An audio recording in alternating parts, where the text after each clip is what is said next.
Another theory that we can ground our health promotion initiatives in is something called acceptance and commitment therapy. And the word therapy is there because ACT, as it's affectionately known, does come out of more of the psychological research and like counseling research. But we're seeing more and more papers and health promotion initiatives that are grounding their initiative, their intervention within ACT. So let's give a look at what this actually is. So acceptance and commitment therapy, or ACT as it's affectionately known, was originally called comprehensive distancing. And it's funny because the first time I brought this up in my obesity class, I had a student from the East who said that it sounded a lot like some of the principles of Eastern spirituality, especially Buddhism, that often focus on like not identifying with your thoughts and distancing yourself. Like, you are not your thoughts. If you can observe your thoughts, you are not your thoughts. And that's what this like comprehensive distancing is, distancing yourself from your thoughts, being able to see them and acknowledge and accept that they're there, but not identifying with them. And still with ACT, there's acceptance. There's like, okay, I'm having these thoughts and I see them happening and they're not me, but they're there. And then there's the commitment part of it too. Okay, so I have all these thoughts and they want to take me away from like what I value or I want to do, but I'm actually committed to moving in a particular direction. So even though I have these thoughts that might take me away from that value direction, I'm still committed to that value direction. Okay, so the goal is not to change your thoughts, because that's very difficult to do. That can be done, but that takes some time. And it does actually take awareness of your thoughts too. Okay. But ACT is really about like these three parts. Accept your thoughts and emotions, accept that they're there, right? I don't want to exercise. I don't want to eat healthy. I feel like eating healthy is not tasty, right? You accept that you have these thoughts, right?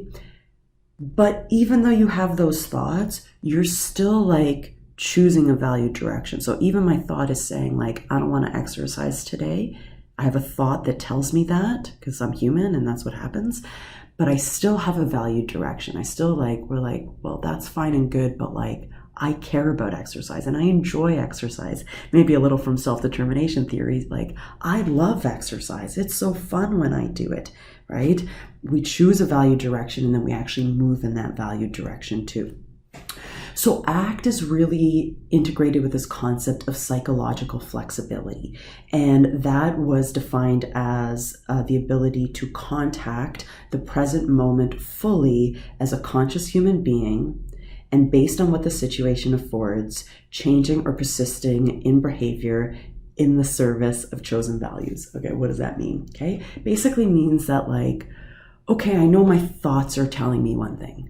I know that this situation or my friends or whatever I'm doing is telling me to do something else, right? So even though I'm fully aware of what's going on in this moment, the situation, the thoughts I'm having, like I'm a conscious human being that's aware of what's going on, I accept what's going on, but still moving towards the value direction that I have. So even though these things are telling me otherwise, I'm going to move towards what I'm able to do in the situation, because sometimes there's situational things that you're not able to do. But if you still are able to move into your value direction, you still move towards that, even though the present moment and the thoughts and maybe emotions that you're having might be pulling you in the other direction. Right? It's really about changing the relationship with what's going on inside instead of trying to change the experiences themselves.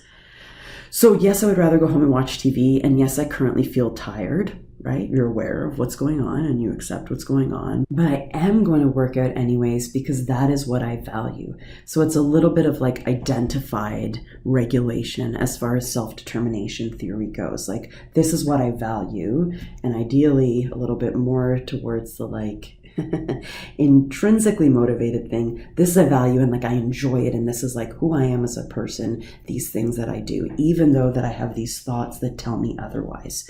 Okay, so that's this concept of psychological flexibility, that it's not like black and white, right? That like my thoughts are telling me one thing, but I don't have to identify with my thoughts, right? Like the monkey mind, gives opinions, gives thoughts, gives ideas. You don't have to listen to that monkey going on, because that monkey's always going to be blathering on, and it's not necessarily correct. So there are 6 key processes that are part of ACT.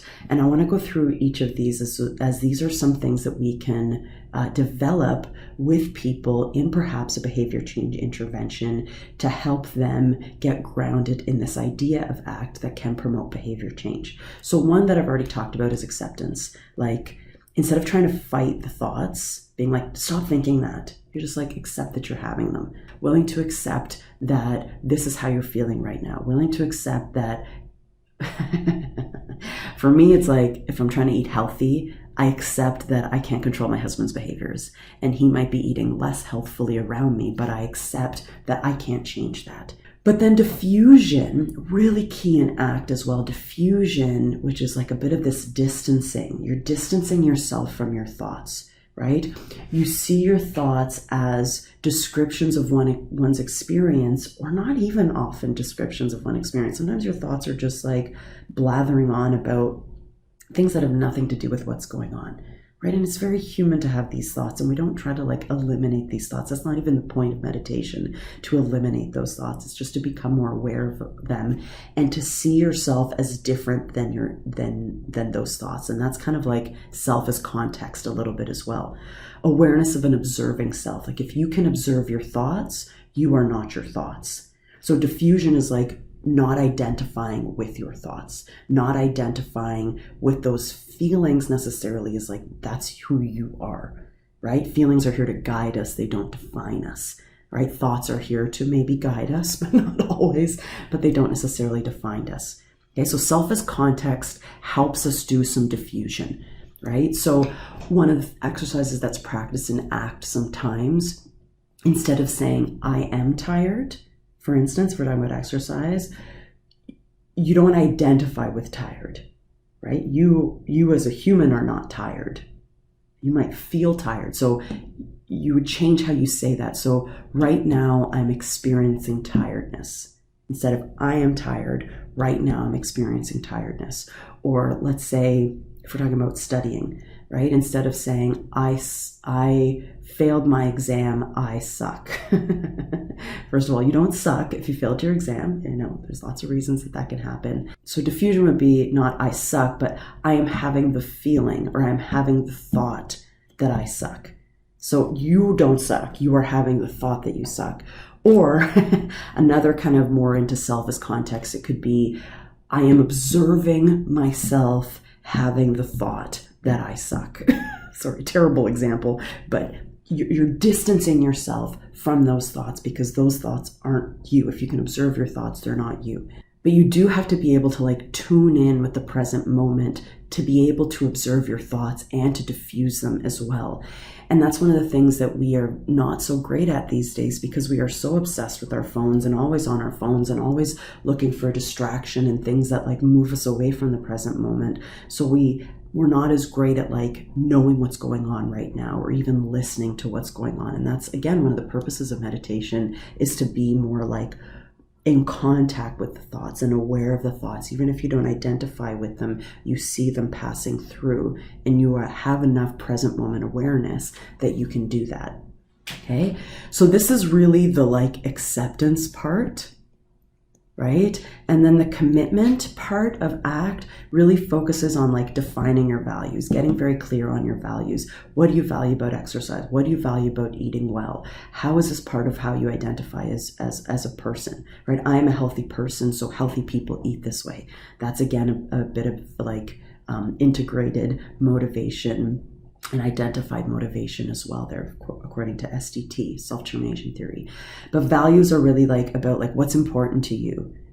And even though you have these thoughts, how do you still move towards what's important to you? So you have to define what's important to you, and then be like, okay, well, I'm still gonna have these thoughts, that send me in a different direction, but I'm committed to moving towards my values, right? That's that acceptance and commitment. You're committed to your values, so you accept that these other things are going to go on in your head and your body that are going to take you away from that, but like you're still moving towards those because you value them, right? So thought prompts that can help, you yourself perhaps reflect on what's going on in your head is like, what is this thought I'm having?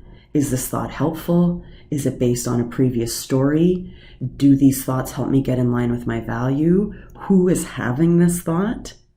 Am I consciously having this thought, or is it something that's just kind of passing through? And can I let it pass through? Right? It's it's really interesting, and it's really, I would say, quite fun and quite potentially life-changing to be able to distance yourself from your thoughts and to realize that your thoughts don't define who you are. Okay. And some example prompts that could potentially help with getting clear on your values with respect to exercise is like, why do you want to exercise? What do you truly want?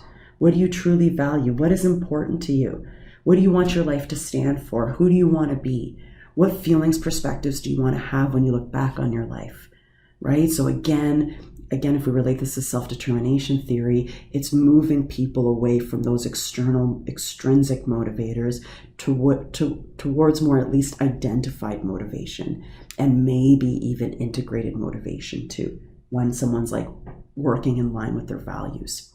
And then, why do you want to exercise? This might actually speak a little bit to intrinsic motivation, like what do you get out of exercise in the moment that you really enjoy? Okay, so while the literature base for ACT is far more based on like psychological interventions, there is more and more that's coming out around ACT and behavior change. One fairly recent meta-analysis that had 6 randomized control trials found a small to moderate effect of using ACT-based therapies, ACT-based strategies as far as promoting more engagement in physical activity. However, there's lots of heterogeneity in study design and study population, and there does need to be more research in this area. And it again can be one of the theories that you do ground your behavior change intervention or your health promotion intervention in.